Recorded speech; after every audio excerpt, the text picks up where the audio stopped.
आज हम सॉल्व करेंगे सुपर 100 एमपी सुपर 100 जेई का पेपर जो कि 2023-24 में हुआ था। ठीक है, स्टार्ट करते हैं। जैसे पहला फिजिक्स का क्वेश्चन है, we have a variable resistance whose value can vary from 0 to 30 Om.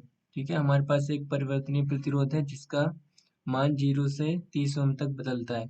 As per the requirement as shown in figure, जो कि हमें दर्शाया गया है। Neglecting the resistance of ammeter and connecting wire, the minimum and maximum current through the ammeter will be। तो हमें इसमें ammeter और कनेक्टिंग तार की प्रतिरोध को ध्यान में ना लेते हुए, ठीक है, जो कि एमीटर लगा हुआ है, एमीटर के माध्यम से न्यूनतम और अधिकतम धारा क्या होगी जो कि यहाँ से गुजरेगी। ठीक है, तो चलो स्टार्ट करते हैं सॉल्व करना। सबसे पहले हमें वेरिएबल रेजिस्टेंस दे रखा है जो कि मैक्सिमम का 0 पे, मिनिमम 30 ओम पे। ठीक है, तो स्टार्ट करते हैं। जैसे हमें ये डायग्राम दे रखा है, इसमें क्या करेंगे, सबसे पहले जो ये पैरेलल में है इसका इक्विवेलेंट निकालेंगे। तो पैरेलल में इक्विवेलेंट निकालने का फॉर्मूला क्या होता है, 1/r ऐसे करके जोड़ देते हैं जितने भी होते हैं। तो पहला 1/10 हो जाएगा, दूसरा 1/20। ठीक है, इनका एलसीएम लेंगे तो आ जाएगा 3/20। इनको क्रॉस मल्टीप्लिकेशन करेंगे तो ये उलट जाएगा, हो जाएगा 20/3। ठीक है, तो आई मैक्सिमम निकालेंगे सबसे पहले, जो कि हमारे पास 0 पे होता है। तो 0 को ऐड करने की जरूरत नहीं है क्योंकि 0 को क्या ही ऐड करेंगे। ठीक है, तो आई बराबर क्या होता है, V/R इक्विवेलेंट। तो वोल्ट हमें दे रखा है 2.2 वोल्ट और आर इक्विवेलेंट हमें अभी निकाला है 20/3। इसे सॉल्व करेंगे तो हमारे पास जो मैक्सिमम करंट होगा वो 0.33 एम्पियर। ठीक है, अब मिनिमम निकालते हैं। ठीक है, तो जो हमारा रेजिस्टेंस है 30 ओम पे, तो आर इक्विवेलेंट निकालेंगे तो क्या हो जाएगा, इसमें हम 30 ओम को ऐड करेंगे। तो 0 था इसलिए ऐड नहीं किया था हमने, तो इसे ऐड करेंगे, एलसीएम लेंगे तो कितना आ जाएगा, 110/3। अब हम मिनिमम निकालते हैं। तो मिनिमम निकालने के लिए वही करेंगे जो हमने पहले किया था। आई बराबर क्या होता है, V/R इक्विवेलेंट। तो यहाँ पे हमें 110/3 आया था, इसे सॉल्व करेंगे तो मिनिमम आएगा करंट हमारा 0.06 एम्पियर। ठीक है, तो इस हिसाब से हमारा जो मिनिमम करंट होगा वो 0.06 एम्पियर और मैक्सिमम 0.33 एम्पियर होगा, जो यहाँ पे एमीटर से जाएगा। ठीक है, तो इसका करेक्ट ऑप्शन कौन सा होगा, डी वाला। ये बात करते हैं नेक्स्ट क्वेश्चन।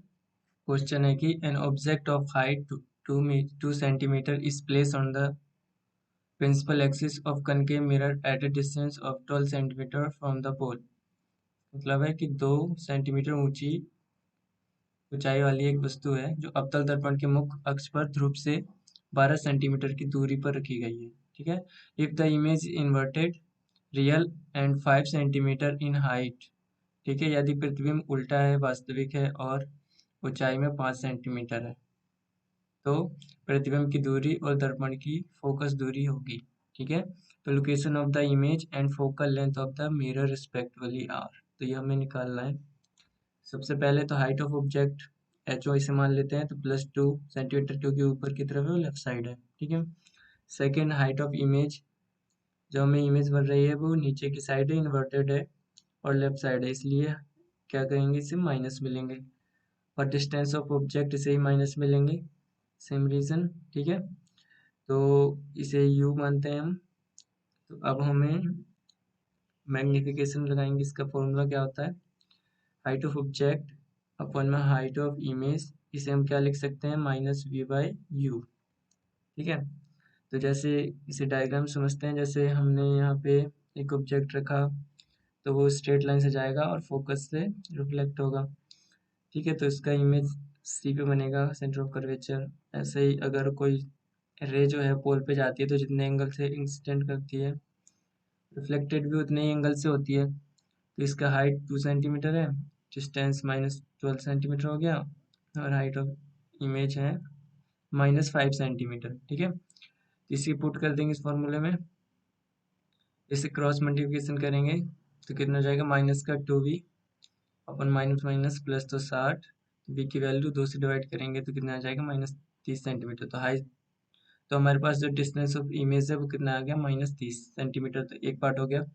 अब हम सीधा फोकस निकालेंगे और अप्लाइंग मिरर फॉर्मूला से, जो कि हमारा ये होता है 1/b प्लस 1/u बराबर 1/f। ठीक है, तो 1/b हमारे पास माइनस 1/30 हो गया, और जो हमारे पास 1/u माइनस 1/12 बराबर 1/f। ठीक है, ये माइनस है क्योंकि ये हमारा भी नेगेटिव में आया था, और डिस्टेंस ऑफ जो हमारा जो ऑब्जेक्ट था वो भी क्या लेते हैं माइनस, क्योंकि लेफ्ट साइड है। अब इससे सॉल्व करते हैं तो इसका एलसीएम हो जाएगा 60, -2 -5 बराबर 1/f। यहाँ से ऊपर चलेंगे और सीधा इसे सॉल्व कर देंगे, क्रॉस मल्टीप्लिकेशन करेंगे, डिवाइड करेंगे तो कितना जाएगा -8.6 सेंटीमीटर हमारी फोकस हो गई। हमने दोनों सॉल्व कर दिए, तो इसका ऑप्शन नंबर बी करेक्ट होगा, जिसमें जो हमारा जो डिस्टेंस ऑफ इमेज है वो कितनी आ जाएगी, यहाँ से यहाँ तक -30 सेंटीमीटर। ठीक है, और जो हमारा फोकस दूरी कितनी होगी -8.5 सेंटीमीटर। इसके बाद नेक्स्ट क्वेश्चन पे चलते हैं। क्वेश्चन है कि question number 30, a ray of light follows the path as shown in figure. ठीक है, एक रे ऑफ लाइट है जो प्रकाश की किरण से, ये जो हमें दिखाई दे रही है इसमें से चल रही है। As a travelling through the different medium, ये डिफरेंट मीडियम है, सेकंड विरल, ठीक है, डेंसर टू रेयर, निम्नलिखित विकल्पों में से अपवर्तनांक के संबंध का सही विकल्प, यानी कहाँ कितना अपवर्तनांक हो रहा है। At the correct relation regarding reflective index from the given alternatives कौन सा होगा। ठीक है, तो सबसे पहले तो रियर मीडियम कौन सा होता है, सेकंड मीडियम कौन सा होता है। जो रियर मीडियम है, जो फ्रीली जिसमें लाइट मूव कर सकती है, ठीक है, जितने सेंट से आती है उतने ही से रिफ्लेक्ट होती है। और जो ग्लास होता है जैसे डेंसर मीडियम, उसमें जैसे एक आती है नॉर्मल की तरह वो रिफ्लेक्ट हो जाती है उसकी तरफ, नॉर्मल की तरफ, ठीक है, सीधी नहीं, बल्कि इसे सीधे जाना चाहिए, वैसे नहीं जाती। तो इसमें देखो सबसे पहले डेंसर में था, डेंसर में यानी कि ये नॉर्मल में 40 डिग्री का एंगल था, जो कि रिफ्लेक्ट होके कितना डिग्री का एंगल बना रहा है 50 का। तो ये डेंसर हो गया न्यू 1, और न्यू 2 क्या हो गया, रेयर हो गया। तो न्यू 1 बड़ा होगा न्यू 2 से, तो यहाँ पे 1 option number A, option number C हमारा सही है। ठीक है, उसके बाद चलते हैं थर्ड वाले पे, न्यू 3, तो यहाँ पे 50 डिग्री पे आ रहा था, फिर 30 पे मिल गया, यानी कि न्यू 3 जो हमारा बड़ा होगा न्यू 2 से। तो यहाँ पे न्यू 3 बड़ा है न्यू 2 से, और यहाँ भी, तो अभी भी ए और सी दोनों ठीक है। लेकिन न्यू 3 और न्यू 4 में क्या है कि यहाँ पे कोई भी डिफ्लेक्शन नहीं हो रहा है, यानी कि बराबर है। तो न्यू 3 बराबर न्यू 4, तो यहाँ पे तो नहीं है, तो इसका ऑप्शन नंबर ए क्या होगा, करेक्ट होगा। ठीक है, तो इसका ऑप्शन नंबर करेक्ट होगा, जिसमें न्यू 1 बराबर होगा न्यू 2 से, और न्यू 2 छोटा होगा न्यू 3 से, और न्यू 3 बराबर होगा न्यू 4 से, और न्यू 5 छोटा होगा न्यू 4 से। ठीक है, तो इस तरह के क्वेश्चन जो डायग्रामेटिक होते हैं उन्हें सॉल्व करना ही होता है ऑप्शन से। ठीक है, तो इसका ऑप्शन नंबर ए वाला क्या होगा, करेक्ट। इसके बाद चलते हैं नेक्स्ट क्वेश्चन पे। क्वेश्चन नंबर 4 है, in circuit diagram shown in figure potential difference across 3 ohm resistance is 10 volt. ठीक है, जो चित्र में दिखाया गया है, जो सर्किट चित्र है हमारा ये वाला, इसमें जो 3 ओम है ये वाला, इसके स्रोत का विभवांतर 10 वोल्ट है। तो निम्नलिखित में से दो स्तंभों का मिलान करना है। ये इसमें बताना है कि 8 ओम में कितने वोल्ट का होगा और 4 ओम में कितने वोल्ट होगा। ठीक है, स्रोत का विभवांतर। तो स्टार्ट करते हैं। सबसे पहले पोटेंशियल डिफरेंस हमें 3 ओम का कितना दे रखा है, 10 वोल्ट। जैसे डायग्राम में सबसे पहले तो इन्हें टोटल निकालने के लिए क्या करना पड़ेगा, हमें सीरीज में कन्वर्ट करना पड़ेगा। जैसे पैरेलल में तो आर इक्विवेलेंट तो हमें एक 8 दे ही रखा है, और आर इक्विवेलेंट टू ये वाला निकालेंगे 12 और 4 वाला, तो इसका शॉर्ट फॉर्मूला होता है R1 मल्टीप्लाई R2 अपोन में R1 प्लस R2। ठीक है, तो R1 हमारा 12 ले लेते हैं, R2 4, तो 4 12 गुणे में 4 और 12 प्लस 4 तो 48 और 16, तो 3 ओम आ गया हमारे सेकंड वाले जो रेजिस्टर है उसका रेजिस्टेंस। और थर्ड वाले जैसे 3 और 6 का निकालेंगे तो R1 3 मान लेते हैं, R2 6 ओम मान लेते हैं, तो इसका आ जाएगा 18/9 यानी कि 2 ओम। तो ये निकल गया, ये हमारा एक आ गया हमारा 8 ओम जो था ही, और 3 तो कितना हो जाएगा 11 और 2 तो 13 ओम टोटल हो गया। ठीक है, करंट क्या होता है, वी आई आर, तो वी हमारे पास जो वोल्टेज है वो तो है दे ही रखा है, कितना 10 वोल्ट था, वोल्टेज सेम ही होता है। और तो और आर कितना है, आर हमारे पास 2 है, जैसे हम किसी का भी निकाल लेते हैं, जो कि करंट तो सेम ही होता है, ठीक है। तो इक्विवेलेंट हमें इसका दे रखा था 3 का, तो हम इसका ही निकालेंगे करंट। कितना हो जाएगा 5 एम्पियर। तो टोटल टोटल कितना है, अभी हमने निकाला 13 ओम ए से बी तक। ऐसे अब हमारे पास एक से रिसाइज करेंगे इसको, तो 8 ओम, 3 ओम, ये वाला 2 ओम, और पोटेंशियल डिफरेंस 10 था। तो यहाँ से हमने इसका करंट निकाला कितना, 5 एम्पियर, ठीक है, क्योंकि करंट सेम ही होता है सर्किट में। तो अगर ए से बी तक का टोटल निकालें तो कितना आया 65, ठीक है। तो 65 वोल्ट आया अगर ए से बी तक निकालेंगे। से हमारे 65 वोल्ट है, तो ये किसका होगा, फर्स्ट का डी होना चाहिए, तो ऑप्शन नंबर ए। तो एग्जाम में तो हम सीधा ही टिक कर देंगे, लेकिन आगे एक इम्पोर्टेंट कॉन्सेप्ट है इसमें, वो सीखते हैं, ठीक है। तो यहाँ तक हो गया। उसके बाद पोटेंशियल अब हम 8 के लिए निकालते हैं, तो वी बराबर आई आर, तो 5 8 तो 40 हो जाएगा। अब 4 ओम के लिए निकालते हैं। 4 ओम का मतलब क्या है कि ये वाला पैरेलल में कैसे निकालेंगे वो सीखते हैं, ठीक है। तो पैरेलल में निकालने के लिए हमें एक फॉर्मूला याद करना होता है, टोटल करंट जो 5 है, अपोजिट रेजिस्टेंस मतलब कि जो 4 के अपोजिट, यानी कि सामने कितना है 12, तो अपोजिट रेजिस्टेंस ले लेंगे और टोटल रेजिस्टेंस दोनों को ऐड कर देंगे, ठीक है। तो ये होता है पैरेलल में निकालने के लिए। तो यहाँ पे पुट कर देंगे 5 गुणे अपोजिट रेजिस्टेंस 12 है, टोटल 16 है, तो कितना आ जाएगा 15/4 एम्पियर। आई आ गया, तो वी बराबर आई आर होता है। तो वी हमने आई तो अभी निकाला ये 15/4, और हम 4 ओम के लिए निकाल रहे हैं, इसलिए 4 से मल्टीप्लाई कर देंगे, तो ये हमारा आई हो गया, ये आर, ठीक है। तो 15 वोल्ट आ जाएगा। तो यहाँ से फर्स्ट का डी हो जाएगा, सेकंड का सी, थर्ड का बी, और फोर्थ का तो ए होगा ही, ठीक है। तो इसका ऑप्शन नंबर ए क्या होगा, करेक्ट। नेक्स्ट क्वेश्चन है, the refractive index of medium B with respect to medium A in the figure given by, ठीक है। तो दिए गए चित्र अनुसार मध्यम ए के सापेक्ष मध्यम बी का अपवर्तनांक निकालना है। जैसे रेफ लाइट जाती है मीडियम ए से 30 डिग्री पे और रिफ्लेक्ट हो जाती है 45 डिग्री पे, ठीक है, मीडियम बी पे। इसके लिए स्नेल्स लॉ आना चाहिए। स्नेल्स लॉ क्या कहता है कि जो refractive index of A sine I incident और refractive index B sine R, ठीक है, जो कि मीडियम बी का है। तो यहाँ पे वैल्यू पुट कर देते हैं, जो साइन आई है 30 डिग्री, साइन आर कितना है 45 डिग्री। तो हमें रिफ्रैक्टिव इंडेक्स बी निकालना है with respect to A, 30 degree अपन में 45 डिग्री, साइन 30 कितना होता है 1/2, साइन 45 कितना होता है 1/2। तो डिवाइड में ऊपर जाके मल्टीप्लाई हो जाएगा, तो √2 ऊपर आ जाएगा। इसे हर पर में ग्रहण करेंगे, तो √2 से मल्टीप्लाई डिवाइड कर देंगे, तो यहाँ से √2 कट जाएगा, तो क्या बचेगा 2 से 2 कट जाएगा, सॉरी, और यहाँ पे क्या बचेगा 1/√2, ठीक है। क्योंकि √2 को √2 से मल्टीप्लाई करने पे 2 आता है, और 2 √2 तो 2 से 2 कट जाएगा 1/√2, ठीक है। तो इसका ऑप्शन नंबर डी क्या होगा, करेक्ट। इसके बाद नेक्स्ट क्वेश्चन है, question number 6, a wire of resistance R is coiled in the form of circle. ये वायर है जो कि सर्कल में फॉर्म है। द इक्विवेलेंट रेजिस्टेंस बिटवीन ए और बी, तो ए और बी के बीच में टोटल रेजिस्टेंस निकालना है, ठीक है। एक प्रतिरोध आर के तार को एक वृत्त के रूप में बुना जाता है, तब बिंदु ए और बिंदु बी के बीच समकक्ष प्रतिरोध होगा, ठीक है। तो उसके लिए क्या करेंगे, सबसे पहले लेंथ ऑफ इक्विवेलेंट, जैसे इसकी लेंथ को हम L मान लेते हैं, L1 इक्वल टू 2πr/4, मतलब कि जो लेंथ है L1, जैसे ये पूरे 360 का होता है, तो अगर हम इस 90 डिग्री का निकालें तो फोर्थ पार्ट होगा इसका, तो 2πr/4 लिखा है हमने, ठीक है। तो अगर हम 2πr को p मान लें, तो L1 क्या हो जाएगा p/4, ऐसे ही L2 3p/4, 3p मतलब ये बाहर वाला हिस्सा हो जाएगा, ठीक है। तो जो हम जानते हैं कि जो p है वो रेजिस्टेंस, लेंथ ऑफ रेजिस्टेंस है r, तो r क्या होगा, डायरेक्टली प्रोपोर्शन किसके होगा, लेंथ के। तो हम जहाँ पे p है वहाँ पे r लिख सकते हैं, तो r1 बराबर हो जाएगा r/4, जैसे यहाँ पे L1 था, और r2 बराबर हो जाएगा 3r/4, ठीक है। अब इसका इक्विवेलेंट निकालेंगे, तो अभी इस फॉर्म में आ चुका है, ठीक है। ये आउटर वाला हो गया r/4 और इनर वाला 3r/4।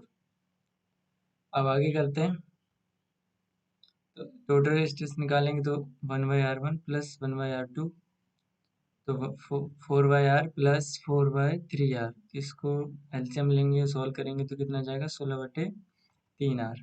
ठीक है, तो इसे क्रॉस मल्टीप्लिकेशन करेंगे तो ये उलट जाएगा, तो 3/3r/16 हो जाएगा। ठीक है, इसका ऑप्शन नंबर बी क्या होगा, करेक्ट। इसके बाद नेक्स्ट क्वेश्चन है question number 7, refractive index of medium with respect to air √2 the critical angle, critical angle निकालना है इसमें। माध्य माध्यम का वायु के सापेक्ष आवर्तनांक √2 है, तो माध्यम के लिए कृतिक कोण होगा। ठीक है, तो क्रिटिकल एंगल क्या होता है, जैसे एक मीडियम से लाइट जाती है दूसरी मीडियम में, तो जो एक्सीडेंट होता है नॉर्मल के साथ, उसे क्या कहते हैं, क्रिटिकल एंगल। जैसे मीडियम ए है और मीडियम 2 में जा रहा है, तो जो क्रिटिकल एंगल होगा θc, वो इस नॉर्मल के साथ बनेगा। ठीक है, तो इसमें हमें अभी पढ़ा था स्नेल्स लॉ, जैसे refractive index of n sine, जो कि क्रिटिकल एंगल है, बराबर जो ये सेकंड मीडियम में क्या होता है, जो रिफ्रैक्टिव इंडेक्स तो 1 होता है और ये 90 डिग्री पे हो जाता है। ठीक है, जो मीडियम 2 का होगा ये θ2, तो इस हिसाब से पूरा ही 1 हो जाएगा, 1 साइन 90 डिग्री तो 1 ही होता है। तो अब n यहाँ पे मल्टीप्लाई नीचे आके डिवाइड हो जाएगा, तो क्रिटिकल एंगल साइन टी कितना हो जाएगा, 1/√2। 1/√2 किसकी वैल्यू होती है, साइन 45 डिग्री की। ठीक है, तो इसका क्रिटिकल एंगल कितना आ गया, 45 डिग्री। तो इसका ऑप्शन नंबर सी क्या होगा, करेक्ट होगा। चलते हैं नेक्स्ट क्वेश्चन, क्वेश्चन नंबर 8 है the minimum distance between an object and it's real image convex lens. तो हमें एक उत्तल लेंस में एक वस्तु और उसकी वास्तविक छवि के बीच न्यूनतम दूरी क्या होगी वो बतानी है। जैसे एक उत्तल लेंस है, ठीक है, ये ऑब्जेक्ट है और ये इमेज है। ठीक है, तो हमें क्या बताना है कि जो मिनिमम डिस्टेंस होगा, ठीक है, ऑब्जेक्ट एंड इमेज के बीच में। तो जो लेंस से और जो ऑब्जेक्ट है उसको एक्स मान लेते हैं, जो टोटल डिस्टेंस है डी, तो जो बचा हुआ डिस्टेंस हो गया इमेज का वो d-x हो गया। और साइन कन्वेंशन तो पता ही होंगे, जो राइट साइड होती है पॉजिटिव, लेफ्ट साइड नेगेटिव। ठीक है, अब the distance between object and it's real image D माना है हमने, and distance of object and lens is x माना है। ठीक है, तो हमें ये mirror sorry lens formula 1/f बराबर 1/v माइनस 1/u होता है। तो distance of image from lens जो भी होता है वो हमने d-x कैलकुलेट किया, और distance of object from lens जो u था वो तो x ही था।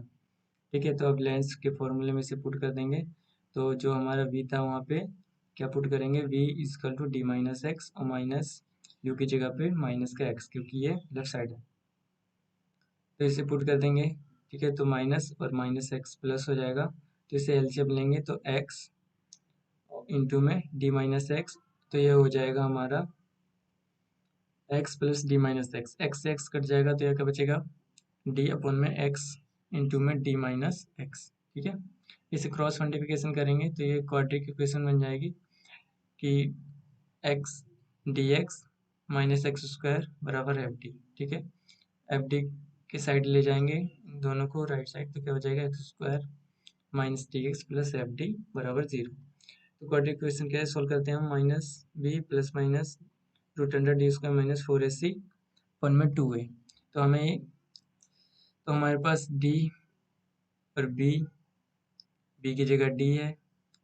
ठीक है, और ये तो हमारा कांस्टेंट है इसलिए 2 हो गया 4ad। ठीक है, तो यहाँ पे जो d माइनस का लिखा है यहाँ पे माइनस d नहीं होगा, यहाँ पे प्लस b होगा। ठीक है, तो यहाँ पे क्या करेंगे, इससे b बनाएंगे। तो ठीक है, तो अब हमें रियल चाहिए, रियल इमेज कब होता है, रियल डिस्टेंस जैसे फॉर रियल एक्स अगर रियल होगा तो D root under D square minus 4ac या 4df कुछ भी हो तो वो ग्रेटर देन 0 होना चाहिए। ठीक है, इसका क्या मतलब है कि D square always greater than और इक्वल टू 4df, तो यहाँ पे डी से डी स्क्वायर कट जाएगा तो डी ग्रेटर देन और इक्वल टू 4f होना चाहिए। इसका मतलब क्या है कि जो हमारा 4 टाइम्स इट्स फोकल लेंथ होगा। ठीक है, जो भी डिस्टेंस होगा, इसका ऑप्शन नंबर सी क्या होगा, करेक्ट। इसके बाद नेक्स्ट क्वेश्चन है क्वेश्चन नंबर 9, इसमें बताना an object is place in front of concave mirror of focal length F and so in figure choose the correct shape of image. तो चित्र में दिखाया गया अवतल दर्पण के सामने एक वस्तु रखी गई है, ठीक है, अवतल दर्पण है जिसकी फोकस दूरी एफ है। छवि की सही आकृति चयन करें, ठीक है। फोकस पे अगर कुछ रखा है तो उसका इमेज कहाँ बनता है, रुचिर पे, ठीक है। तो देखते हैं कैसे बनेगा ये। तो जैसे यहाँ पे फोकस पे रखा है, यहाँ पे रखा था, तो इसका सेंटर कर्वेचर पे बनेगा। तो ये बनता है कैसे, वो देखो। जब भी कोई जो ऐसा क्वेश्चन आए तो इसमें क्या होता है कि कोऑर्डिनेट चेंज हो जाते हैं। जैसे ए यहाँ है तो ये इसके सामने वाले के साथ डी के साथ एक्सचेंज हो जाएगा, ठीक है। तो यहाँ पे देखो, ये यहाँ पे था ना, ये तो डी यहाँ पे आ गया और बी यहाँ पे था, ठीक है। तो अब कहाँ है बी, यहाँ पे, और यहाँ पे सी था तो सी यहाँ पे आ गया, ठीक है। तो इसके कोऑर्डिनेट चेंज होते हैं। हमें पता ही है कि जब एफ पे कोई भी वस्तु रखी होती है तो उसका सी पे बनता है, और जो भी फ्रंट पे होगा वो क्या होगा, बड़ा होगा, और अपोजिट साइड छोटा होगा। जैसे मिरर के सामने खड़े होंगे तो सामने बड़ा दिखेगा ना। जैसे फ्रंट पे क्या था, ये सी और डी, तो ये पीछे चला जाएगा, तो ए वाला आगे आ जाएगा। इस हिसाब से ए और बी वाला क्या होगा, छोटा, और सी और डी वाला क्या होगा, बड़ा दिखाई देगा हमें, ठीक है। तो ये बड़ा है, ये छोटा, तो इसका ऑप्शन नंबर सी क्या होगा, करेक्ट होगा। उसके बाद नेक्स्ट क्वेश्चन है question number 10। Point A and B are at electric potential 10 volt and 100 volt respectively. A charge Q is taken from A to B and 18 joule of work is done. The value of Q निकालिए। तो charge की value निकालिए। बिंदु ए तथा बिंदु B के मध्य विभव क्रमशः 10 वोल्ट तथा 100 वोल्ट है। एक क्यू आवेश को ए से बी तक ले जाने किया गया कार्य 8 जूल है। तो क्यू का मान क्या ज्ञात करना है, ठीक है। तो यहाँ में हम पता है कि जो वर्क डन होता है वो पोटेंशियल डिफरेंस इंटू क्यू, ठीक है। तो वर्क डन होता है और डेल वी क्या होता है, पोटेंशियल डिफरेंस, और क्यू क्या होता है, चार्ज। तो पोटेंशियल डिफरेंस कितना है, 10 से 100, ठीक है। तो कितना जाएगा डिफरेंस इसका, 90। तो हमें क्यू चार्ज निकालना है, तो वर्क डन अपॉन में पोटेंशियल डिफरेंस, वर्क डन हमें दे रखा है 18 जूल है, और पोटेंशियल डिफरेंस हमें 90 निकाला है, तो क्यू की वैल्यू कितनी आ जाएगी, 0.2 कूलम, ठीक है। तो इसका आंसर बी क्या, ऑप्शन बी क्या होगा करेक्ट, 0.2 कूलम। इसके बाद क्वेश्चन नंबर है 11। इसमें how many image of a person can see form if a person in a room in which two adjacent wall and ceiling a plane mirror. इसका मतलब है कि एक आदमी एक रूम में खड़ा है जिसकी दो दीवारें हैं, एक छत है, तो उसकी कितनी प्रतिबिंब बनेंगे। यदि एक व्यक्ति एक कक्ष में बैठा है जिसका दो संलग्न दीवारें और छत समांतर दर्पण है, तो व्यक्ति के कितने प्रतिबिंब बनेंगे, ठीक है। तो wall act as two mirror inclining to each other at 90 degree. जो वॉल होती है वो 90 डिग्री पे होती है, ठीक है। इसका फॉर्मूला होता है इमेज का 360 अपॉन में थीटा -1। थीटा यहाँ पे क्या हो जाएगा, एंगल जो कि 90 डिग्री हो जाएगा, ठीक है। तो यहाँ पे जैसे ये कोई आदमी यहाँ पे खड़ा होगा, इसकी दो वॉल होगी और ऊपर क्या होंगी, सीलिंग। तो इमेज फॉर्म है टू वॉल्स। सबसे पहले जो वॉल्स हैं, दीवारें हैं, उनका निकालेंगे। तो 360 बड़े बटे में 90 -1, ठीक है। तो 4 -1 इतना कर देगा 3। तो इन दोनों वॉल से कितना बनेगा, 3। और सेलिंग से एक तो दो वॉल से तो बनेगा ही, तो 3 तो ऐसे ही हो जाएगा सेलिंग से, और एक जो आदमी होगा उसका, तो सेलिंग से कितना बनेगा, 4। तो इमेज फॉर्म बाय सेलिंग, तो image form by two wall plus object जो भी यहाँ पे होगा बैठा होगा, ठीक है। तो कितना होगा, 4। तो टोटल कितना हो जाएगा, टोटल इमेज 3 तो वॉल से बनी थी और 4 सीलिंग से, तो कितना हो जाएगा, 7।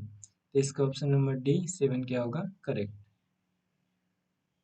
इसके बाद है नेक्स्ट क्वेश्चन, क्वेश्चन नंबर इसके बाद है 12। इसमें बताना है a hunter went to shot a fish whose image can we see through clear water it's show to a aimed. मतलब एक शिकारी है, एक शिकारी एक मछली को गोली मारना चाहता है जिसकी छवि साफ पानी में माध्यम में देखी जा सकती है, ठीक है। वैसे मारना तो नहीं चाहिए, लेकिन क्वेश्चन है तो इसे सॉल्व करना पड़ेगा। तो उसे निशाना लगाना होगा, तो मछली की छवि के ऊपर लगाएगा या उसके नीचे या कहीं भी लगा देगा। तो इसमें क्या करते हैं, since the water has the higher refractive index, हमने भी पढ़ा है रिफ्रैक्टिव इंडेक्स वाटर और एयर का, ठीक है, as compare to air, so the appearance depth of fish will be lesser than the true depth। इसका क्या मतलब है, इसका मतलब है कि जो जैसे यहाँ पे कोई भी हंटर है वो देखता है फिश को तो उसे यहाँ पे दिखाई देती है, लेकिन एक्चुअली में उससे नीचे होती है। तो जो हंटर है उसको निशाना कहाँ लगाना चाहिए, इमेज के नीचे, ठीक है। तो blue the image of fish, तो इसका ऑप्शन नंबर बी क्या होगा, करेक्ट। इसके बाद नेक्स्ट क्वेश्चन है question number 13। On A bulb is return 220 volt and 60 watt. Find out the resistance of the bulb and the value of the current flowing through it. एक bulb है जो कि 220 volt का और 60 वाट अंकित है उसमें पावर। तो बल्ब का प्रतिरोध और उपयोग माध्यम से प्रवाहित धारा क्या होगी, ठीक है। इसमें हमें वोल्टेज दे रखा है बल्ब, तो उसे हम क्या मान लेते हैं, V R, voltage rated, and power P R, ठीक है। रेजिस्टेंस ऑफ फिलामेंट, रेजिस्टेंस कैसे निकालते हैं, रेटेड वोल्टेज और रेटेड पावर, रेटेड वोल्टेज का होल स्क्वायर कर देते हैं। तो 220 वोल्ट का होल स्क्वायर अपॉन में 60 वाट, तो इसको सॉल्व करेंगे तो कितना आएगा, 806.66 ओम। ये रेजिस्टेंस निकल गया हमारा। हमें क्या निकालना है इसमें, आई निकालना है। तो save current through the resistor क्या होता है, आई बराबर पावर अपॉन में वोल्टेज। तो पावर हमारे पास कितना है, 60 वाट, और वोल्टेज हमें 220 वोल्ट। तो टोटल एम्पियर कितना आ गया, 0.27 एम्पियर, ठीक है। तो इसमें जो रेजिस्टेंस होगा वो होगा 806.66 ओम, एंड जो एम्पियर जो करंट लगेगा वो होगा 0.27 एम्पियर, ठीक है। तो इसका करेक्ट ऑप्शन नंबर ए होगा। इसके बाद स्टार्ट करते हैं क्वेश्चन नंबर 14। क्वेश्चन नंबर 14 है the magnetic field lines inside a long current carrying solenoid. Solenoid I hope आपने पढ़ा होगा, ठीक है। The magnetic field lines inside a solenoid are the form of parallel, straight होती है एकदम। whose south and north pole are the end from where the magnetic field lines are coming and out respectively। South pole होता है, एक north pole होता है, जहाँ से जाती हैं और आती हैं, ठीक है। और इसमें जो मैग्नेटिक फील्ड होती है उसके अंदर सेम होती है, जैसे यहाँ पे साउथ से नॉर्थ, और ये सेम है इनकी डेंसिटी, और ये पैरेलल भी है, ठीक है। मैग्नेटिक फील्ड भी इनकी समान है। तो इसका ऑप्शन नंबर सी क्या होगा, करेक्ट, स्ट्रेट। इसके बाद नेक्स्ट है 15। Magnetic field due to current carrying conductor depend on, ये आप पढ़ोगे डीपली हाई स्टडी में, बायो से वर्ड लो, ठीक है। तो ये कैसे डिपेंड करता है, ये करंट कैरिंग कंडक्टर है, तो इसमें मैग्नेटिक फील्ड कैसे डिपेंड करती है, तो वो देखो, the magnetic field due to the current carrying conductor depend on current flowing through it, इससे कितनी करंट फ्लो हो रहा है और इसका डिस्टेंस कितना है, ठीक है, and distance from the conductor. तो इसका ऑप्शन नंबर डी होगा, जिसमें ए और बी दोनों ही आएंगे। उसके बाद question number 16। A positive charge particle proton project toward east, ठीक है, ईस्ट की तरफ जाता है। The magnetic field toward south, तो साउथ की तरफ मैग्नेटिक फील्ड है, तो पार्टिकल विल बी डिफ्लेक्टेड, तो फोर्स किधर लगेगा वो बताना है। तो इसमें लगेगा फ्लेमिंग लेफ्ट हैंड रूल से लगाएंगे, ये होता है जिसमें फोर्स, फील्ड और करंट। करंट क्या होता है, जो पॉजिटिव चार्ज है तो करंट सेम ही होगा उसी की तरफ, नेगेटिव होगा तो अपोजिट हो जाता है, ठीक है। जब पार्टिकल जा रहा है तो करंट, तो नीचे की तरफ फील्ड हो जाएगा, अपने हाथ से करके देखना, तो फोर्स कितना लगेगा, ऊपर इस तरफ, जो कि नॉर्थ की तरफ लगेगा, ठीक है। तो इसका ऑप्शन नंबर ए नॉर्थ क्या होगा, करेक्ट। इसके बाद नेक्स्ट क्वेश्चन है question number 17। An electron enter in magnetic field at right angle from south to north direction and magnetic field lines are from east to west direction, the direction of force acting on the electron will be. इसमें बताना है कि एक electron दक्षिण से उत्तर की ओर चुंबकीय क्षेत्र में प्रवेश करता है और चुंबकीय क्षेत्र रेखाएं पूर्व से पश्चिम की ओर है, तो इलेक्ट्रॉन का करत बल किस दिशा में होगा, तो फोर्स कैलकुलेट करना है। जैसे ये हमारी मैग्नेटिक फील्ड है, ठीक है, ईस्ट से वेस्ट, और जो हमारा इलेक्ट्रॉन है वो जा रहा है साउथ से नॉर्थ, नॉर्थ की तरफ, ठीक है, ईस्ट टू वेस्ट, ठीक है। उसके बाद हम इसमें दोबारा से वही लॉ लगाएंगे, फ्लेमिंग लेफ्ट हैंड रूल।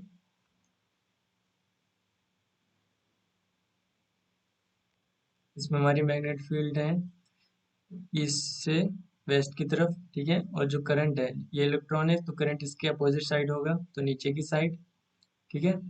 तो यहाँ पे जो फोर्स क्या लगेगा वो अंदर की साइड लगेगा, ठीक है। अपने हाथ से करके देखना, फ्लेमिंग लेफ्ट हैंड रूल। तो इसका क्या आएगा, into the paper. Option number D इसका क्या होगा, करेक्ट होगा। उसके बाद नेक्स्ट क्वेश्चन है question number 18, the slope of current I versus voltage V graph. ठीक है, तो ये स्लोप है किसका है, क्या कहते हैं इसको।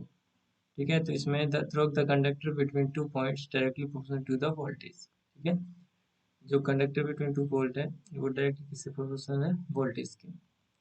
तो द प्रोपोर्शनल, अगर हम इस प्रोपोर्शनल को हटाना है तो इसके लिए कुछ कांस्टेंट देना पड़ेगा। ठीक है, तो वो कांस्टेंट हम 1/r दे देते हैं, तो आई 1/r वी हो जाएगा। ठीक है, तो हम जी क्या है यहाँ पे, 1/r कांस्टेंट को हमने जी दिया है, तो जी क्या है, कंडक्टेंस ऑफ द मटेरियल। ठीक है, तो ये जो ग्राफ है ये किसका हुआ, कंडक्टेंस का। ठीक है, the proportional constant is 1/r which is nothing but the conductance of material. तो V वर्सेस R का जो ग्राफ जो स्टेट होता है वो किसका होता है, कंडक्टेंस ऑफ मटेरियल का। इसका ऑप्शन नंबर डी क्या होगा, करेक्ट। उसके बाद क्वेश्चन नंबर डी के बाद क्वेश्चन नंबर 19 है 12 resistance each resistance R ohm are connected in circuit show in figure, the effective resistance between A and B is. तो हमें जो उस पूरे का ए से बी तक का कितना इफेक्टिव रेजिस्टेंस है वो निकालना है। ठीक है, तो इसे सॉल्व करते हैं। सीरीज में कैसे कैलकुलेट करते हैं, R1 प्लस R2 और पैरेलल में R1 इंटू R2 अपॉन में R1 प्लस R2। तो हम इसे कैसे सॉल्व करेंगे, पहले हम ए से इस जो यहाँ पे जो यहाँ तक निकालेंगे। ठीक है, दो है सीरीज में एक पैरेलल में, तो ए बी का हाफ निकालेंगे, फिर इन जो भी यहाँ का आएगा वो भी सिमेट्री है इसलिए तीनों का तो सेम ही होगा। स्टार्ट करते हैं। सबसे पहले 2R जो कि सीरीज में है और अपॉन आर, ये 2R और अपॉन आर क्या है, ये दोनों सीरीज में 2R हो गया और ये पैर, तो 2R और R क्या हो गया, पैरेलल में हो जाएंगे। ठीक है, तो 2R और R इसका निकालेंगे टोटल रेजिस्टेंस R इक्विवेलेंट, तो 2R into are, 2R plus are में, तो 2R इंटू आर और ये 3R, R में से एक R कट जाएगा तो कितना बचेगा, 2R अपॉन 3। तो ये तो निकल गया। अब हम हमारे पास इस तरह का डायग्राम हो गया ये। ठीक है, तो 1 2 3 4 4 हमने निकाले, 2R/3 2R/, क्योंकि सिमेट्री थी। अब इन दोनों को सीरीज में ऐड कर देंगे, तो 2R/3 प्लस 2R/3 को ऐड करेंगे सीरीज में, तो कितना हो जाएगा, 4R/3। ठीक है, तो हमारे पास ये हो गए और साइज हो गया। अब इस पैरेलल को और जोड़ देंगे तो आंसर आ जाएगा, तो 4/3 इंटू में 4R/3, 4R/3 प्लस 4R/3, इसे सॉल्व करेंगे तो ये ऊपर वाला 9, 4R इंटू 4R और नीचे वाला ऊपर हो जाएगा, यानी कि 6 ऊपर और 8R नीचे। ठीक है, तो 6 दूना 8 ये हो जाएगा, और 3 दूना 6 और एक बार और 4 से काटेंगे तो यह आ जाएगा 2R/3। तो हमारे पास इसका जो ए से बी तक डिस्टेंस हो जाएगा वो हो जाएगा 2R/3। तो इसका ऑप्शन नंबर सी क्या होगा, करेक्ट। उसके बाद क्वेश्चन नंबर 20 है, 4 आइडेंटिकल बल्ब ईच रेटेड 100 वाट, ठीक है, और 220 volt are connected cross batteries on the total electric power consume. तो पी निकालना है। इससे पहले हमने इसी प्रकार के क्वेश्चन किया था। 4 एक समान बल्ब जिसकी प्रतिबल्ब रेटिंग 100 वाट और 220 वोल्ट है, एक बैटरी से चित्रानुसार संयोजित है, बल्ब द्वारा विद्युत शक्ति खपत कितनी होगी कुल। तो रेजिस्टेंस ऑफ ईच बल्ब, हमने ये फॉर्मूला पढ़ा था, रेटेड वोल्टेज का स्क्वायर अपन में रेटेड पावर। तो रेटेड वोल्टेज 220 वोल्ट है और पावर हमारा 100 है, तो इसे सॉल्व करेंगे तो कितना आएगा, 484। ठीक है, आर इक्विवेलेंट निकालना है तो ये सबको ऐड करना पड़ेगा, इसमें से एक तो सीरीज में और 2 और 3 ये पैरेलल में है। तो इन सबका आर इक्विवेलेंट निकालेंगे तो 3R/3 प्लस आर जो कि सीरीज वाला है, तो टोटल आर हमने अभी निकाला था यहाँ पे 484, तो 4 इंटू 484 बटे में 3, तो कितना हो जाएगा 645.33 ओम। तो आर भी निकल गया। अब हम पी बराबर पावर हमने V²/R पढ़ा था, तो V² और आर हमने निकाल लिया तो आ जाएगा 75 वाट। ठीक है, तो ये आएगा इसका option number A 75 watt correct answer. ठीक है, इसके बाद हम नेक्स्ट वीडियो में सॉल्व करेंगे 21 से लेकर 40 तक। ठीक है।